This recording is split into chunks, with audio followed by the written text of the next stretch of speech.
Assalamualaikum warahmatullahi wabarakatuh. Halo teman-teman belajar. Pada video kali ini kita akan membahas soal-soal ujian sekolah untuk kelas 6 SD mata pelajaran Bahasa Indonesia. Langsung saja kita mulai. Soal nomor 1. Indonesia memiliki beragam satwa yang tersebar di berbagai wilayah. Namun, banyak di antara satwa-satwa tersebut yang termasuk satwa dilindungi. Elang Jawa termasuk salah satu satwa yang dilindungi. Keberadaan satwa ini mulai terancam karena praktik-praktik perburuan dan perusakan habitat elang Jawa. Jika keadaan ini didiamkan, cepat atau lambat elang Jawa akan punah. Keadaan ini akan merugikan keanekaragaman satwa di Indonesia. Perintahnya, makna kata habitat dalam paragraf tersebut adalah apakah A. tempat berteduh, B. tempat untuk tidur, C. tempat mencari makan, ataukah D. tempat hidup organisme tertentu. Kita temukan terlebih dahulu kata habitat di dalam paragraf, yaitu terdapat pada kalimat keberadaan satwa ini mulai terancam karena praktik-praktik perburuan dan perusakan habitat elang Jawa. Habitat adalah tempat hidup makhluk hidup. Kemudian ada istilah-istilah yang berkaitan dengan habitat, misalnya satwa artinya hewan, populasi artinya sekelompok makhluk hidup sejenis, individu makhluk hidup tunggal. Dan untuk soal ini adalah jawabannya D. Habitat adalah tempat hidup organisme tertentu. Kita lanjut soal nomor 2. Ketika menerima rapor, Vina menangis karena ada 2 mata pelajaran yang mendapat nilai merah. Makna kata merah dalam kalimat tersebut adalah apakah A. jelek, B. cukup, C. bagus, ataukah D. memuaskan. Nilai merah artinya adalah makna konotasi. Makna konotasi adalah makna tidak sebenarnya. Contoh makna konotasi misalnya tangan panjang artinya suka mencuri, meja hijau artinya pengadilan, kemudian nilai merah artinya adalah nilainya jelek, dan lain-lain. Jadi makna kata merah dalam kalimat tersebut adalah jelek. Soal nomor 3. Anton selalu berhemat sehingga ia Soal nomor 3. Anton selalu berhemat sehingga ia dapat menabung untuk membeli sepeda baru. Sinonim kata hemat dalam kalimat tersebut adalah apakah A. boros, B. irit, C. pelit, ataukah D. laba. Sinonim kata berhemat, sinonim adalah persamaan kata, maka sinonim kata dari hemat adalah irit. Soal nomor 4. Suku Baduy hidup sesuai nenek moyangnya meski keadaan di luar sudah maju. Mereka mampu bertahan hidup tanpa listrik, televisi, dan telepon. Kendaraan pun tidak ada. Salah satunya adalah suku Baduy di Banten. Mereka tinggal di lereng Gunung Kendeng. Mereka terbagi menjadi 2, yaitu Baduy dalam dan Baduy luar. Mereka punya peraturan desa yang harus dipatuhi, yaitu tidak boleh bersekolah, tidak boleh naik kendaraan dan peralatan elektronik, dan tidak boleh memakai paku besi. Peraturan suku Baduy luar lebih longgar daripada Baduy dalam. Kalimat tanya yang sesuai dengan isi teks tersebut adalah titik-titik. A. Di mana suku Baduy bersekolah? B. Berapa jumlah penduduk suku Asmat? C. Di mana tempat tinggal suku Baduy? D. Apa yang dilakukan suku Asmat jika ada yang meninggal? Untuk menjawabnya, pilih pertanyaan yang jawabannya ada di paragraf. A. Di mana suku Baduy bersekolah? Tentu bukan ya teman-teman, karena suku Baduy dilarang bersekolah. Ataukah B. Berapa jumlah penduduk suku Asmat? Ini juga bukan, karena yang dibahas merupakan suku Baduy, bukan suku Asmat. Ataukah C. Di mana tempat tinggal suku Baduy? Ya, karena pertanyaan ini jawabannya ada di paragraf, yaitu pada kalimat suku Baduy atau mereka tinggal di lereng Gunung Kendeng. Soal nomor 5. Kalimat 1. Makanan cepat saji sudah lama mengundang kontroversi di negara kita. Kemudian kalimat kedua, hal itu disebabkan terungkapnya beberapa dampak buruk yang dimiliki makanan cepat saji. Kalimat ketiga, dampak buruk itu disebabkan oleh kandungan zat-zat berbahaya di dalam makanan. Dan kalimat keempat, contohnya kandungan lilin yang terdapat pada mie instan. Kalimat utama paragraf tersebut terdapat pada kalimat nomor ... Apakah A1, B2, C3, apakah D, kalimat keempat. Kalimat utama bersifat umum dan dijelaskan oleh kalimat yang lain. Maka kalimat utama pada paragraf di atas adalah kalimat nomor 1. Makanan cepat saji sudah lama mengandung kontroversi di negara kita.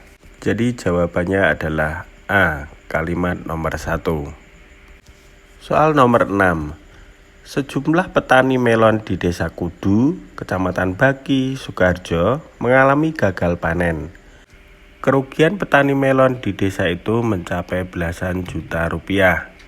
Salah seorang petani melon bernama Aman mengemukakan kegagalan panen tersebut bukan merupakan kali pertama yang dialami. Sudah 4 tahun terakhir ini mereka selalu mengalami gagal panen. Ide pokok dari paragraf tersebut adalah ... A. Petani melon akan panen. B. Petani melon gagal panen. C. Petani melon bernama Aman. Ataukah D. Melon di Desa Kudu berharga belasan juta. Ide pokok adalah pokok permasalahan dalam sebuah paragraf. Ide pokok dapat ditemukan dengan menemukan kalimat utama terlebih dahulu. Kalimat utama pada paragraf di atas terdapat pada kalimat pertama, sehingga ide pokok paragraf di atas adalah B. Petani melon gagal panen. Nomor 7. Memainkan alat musik sasando tidaklah mudah. Dibutuhkan harmonisasi perasaan dan teknik sehingga tercipta alunan nada yang merdu. Selain itu, diperlukan keterampilan jari jemari untuk memetik dawai seperti pada harpa. Kalimat kesimpulan yang sesuai berdasarkan paragraf tersebut adalah A. Sangat sulit memainkan alat musik sasando. Diperlukan latihan bertahun-tahun untuk memainkannya. B. Memainkan alat musik sasando dibutuhkan harmonisasi perasaan dan keterampilan jemari. C. Keterampilan jari jemari diperlukan jika ingin bermain sasando. D. Alat musik sasando memiliki kemiripan dengan harpa. Kesimpulan sama halnya menentukan ide pokok atau gagasan utama. Setelah kita baca semua, kita dapat menemukan kesimpulan. Kesimpulan dari paragraf di atas adalah B. Memainkan alat musik sasando dibutuhkan harmonisasi perasaan dan keterampilan jemari. Teman-teman belajar, kita lanjutkan soal nomor 8. Setiap hari teman-teman membutuhkan kendaraan untuk pergi ke sekolah dan tempat lain. bagi teman-teman di kota besar tentu sering bertemu dengan kemacetan. Hal itu terjadi karena jumlah kendaraan bertambah terus, sementara jalannya boleh dibilang tidak bertambah. Agar tidak terlalu stres karena kemacetan di jalan, sebaiknya kita berangkat ke sekolah atau tempat lain lebih awal. Kalimat pernyataan yang sesuai dengan paragraf tersebut adalah titik-titik. Apakah A. Naik kendaraan ke sekolah membutuhkan biaya yang mahal. B. Di pedesaan juga sering terjadi kemacetan. C. Kebanyakan orang kota bangun terlambat. D. Kemacetan di kota besar sering terjadi. Untuk menemukan pernyataan yang sesuai dengan paragraf, kita cek satu persatu pernyataan apakah ada dalam bacaan. Pernyataan A. Naik kendaraan ke sekolah membutuhkan biaya yang mahal. Dalam bacaan tidak ada, berarti bukan A. Apakah B. Di pedesaan juga sering terjadi kemacetan? Di bacaan juga tidak ada. C. Kebanyakan orang kota bangun terlambat. Dalam paragraf tidak ada pernyataan tersebut. D. Kemacetan di kota besar sering terjadi. Ya, jawabannya adalah D. Terdapat pada kalimat kedua, bagi teman-teman di kota besar tentu sering bertemu dengan kemacetan. Maka pernyataan yang sesuai dengan paragraf di atas adalah D. Kemacetan di kota besar sering terjadi. Nomor 9. Masih sama dengan paragraf soal nomor 8. Pertanyaan yang sesuai untuk kalimat ketiga paragraf di atas adalah apakah A. Siapa yang menyebabkan kemacetan? B. Bagaimana cara mengatasi kemacetan? C. Mengapa kemacetan sering terjadi? D. Kapan kemacetan sering terjadi? Kita temukan kalimat ketiga terlebih dahulu, lalu pilih pertanyaan yang sesuai dengan kalimat ketiga tersebut. Kalimat ketiga yaitu hal itu terjadi karena jumlah kendaraan bertambah terus, sementara jalannya boleh dibilang tidak bertambah. Maka pertanyaan yang sesuai adalah C. Mengapa kemacetan sering terjadi? Soal nomor 10. Aku dan Andi pergi ke rumah Puspa. Aku dan Andi pergi naik sepeda. Sampai di gang yang ada pohon besarnya, aku segera berbelok. Kemudian kami memasuki gang kecil. Beberapa waktu kemudian, kami sampai di sebuah rumah yang sederhana seperti rumah-rumah di sekitarnya. Berdasarkan isi yang disampaikan, paragraf tersebut termasuk jenis A. Deskripsi, B. Eksposisi, C. Persuasi, D. Narasi. Deskripsi merupakan paragraf yang menggambarkan benda, keadaan, suasana, jadi seolah-olah pembaca dapat melihat. Kemudian paragraf eksposisi berisi pemaparan atau laporan. Persuasi berisi ajakan, berusaha mempengaruhi pembaca. Kemudian narasi atau cerita, dan cirinya di dalamnya terdapat urutan waktu kejadian. Pada paragraf di atas terdapat urutan-urutan kejadian seperti kemudian, beberapa waktu kemudian, dan seterusnya. Jadi paragraf di atas merupakan paragraf narasi atau cerita. Soal nomor 11. Musim semi telah tiba dan salju mencair di ladang-ladang dan lembah-lembah. Salju di atas puncak-puncak gunung secara berangsur-angsur mencair dan menggenangi jalan-jalan setapak yang berliku-liku menuju ke dalam lembah Ngarai.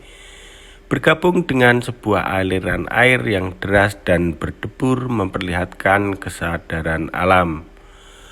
Berdasarkan isi yang disampaikan, paragraf tersebut termasuk jenis titik-titik. A. Deskripsi, B. Eksposisi, C. Persuasi, ataukah D. Narasi.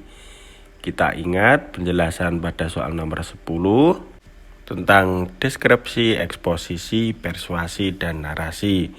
Setelah membaca paragraf di atas, kita seolah-olah melihat pemandangan yang dijabarkan pada paragraf tersebut.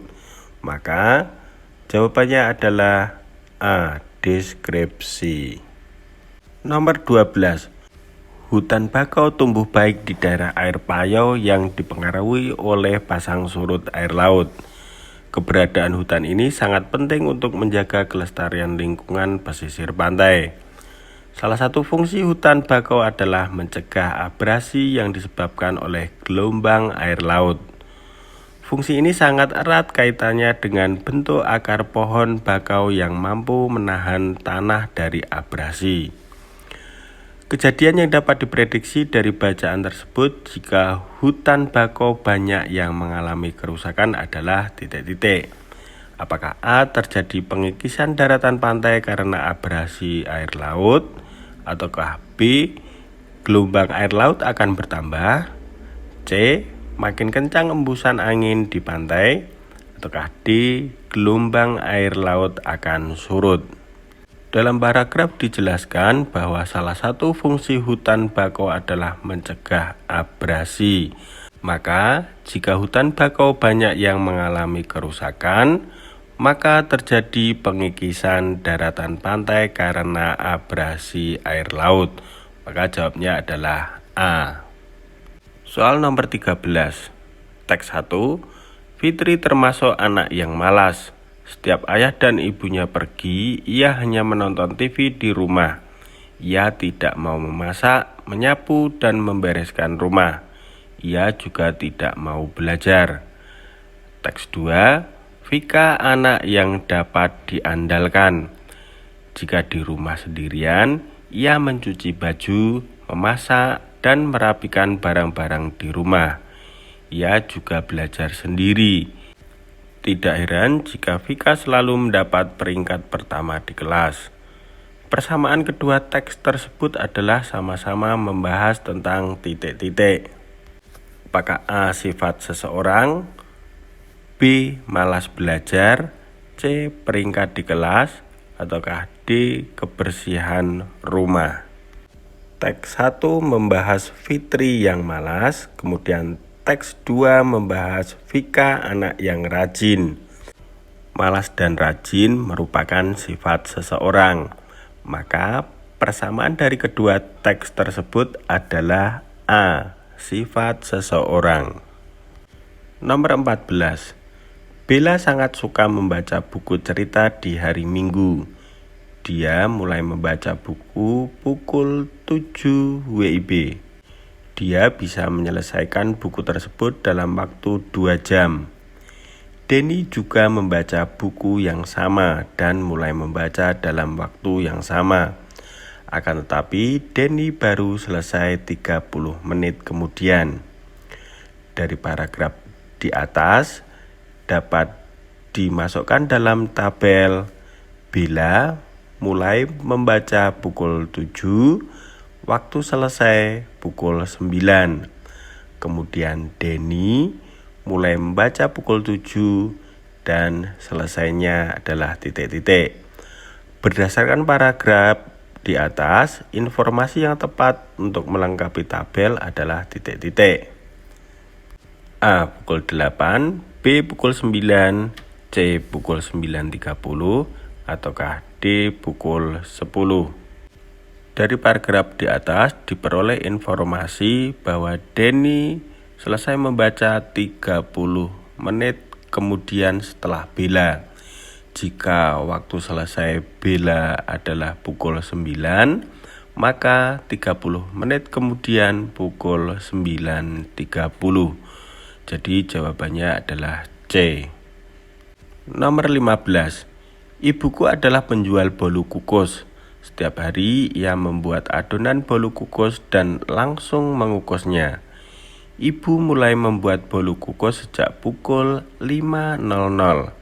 Aku juga turut membantu dalam waktu yang sama. Dalam waktu 1 jam, ibu dapat membuat sebanyak 50 buah. Tetapi aku tidak bisa sebanyak itu. Aku hanya mendapat separuh dari hasil ibu. Data tabelnya adalah sebagai berikut. Ibu menghasilkan 50 dan aku menghasilkan titik-titik. Berdasarkan paragraf, informasi yang dapat melengkapi tabel adalah apakah A 50, B 25, C 15, ataukah D 10. Aku hanya dapat separuh dari hasil ibu. Jika hasil ibu 50, maka separuh dari 50 adalah 25. Maka jawabnya adalah B. Perhatikan syair berikut. Ingat selalu kepada Tuhan, jernihkan hati, kuatkan iman, supaya hidup menjadi ringan, tetap berserah tanpa beban. Maksud syair tersebut adalah titik-titik. A. Hidup akan damai jika kita bisa menjadi beban. Ataukah B. Badan kita akan kuat jika hati ringan beriman. Apakah C. Hidup akan damai jika berserah kepada Tuhan. Ataukah D. Hidup akan tentram jika hati kita memiliki beban.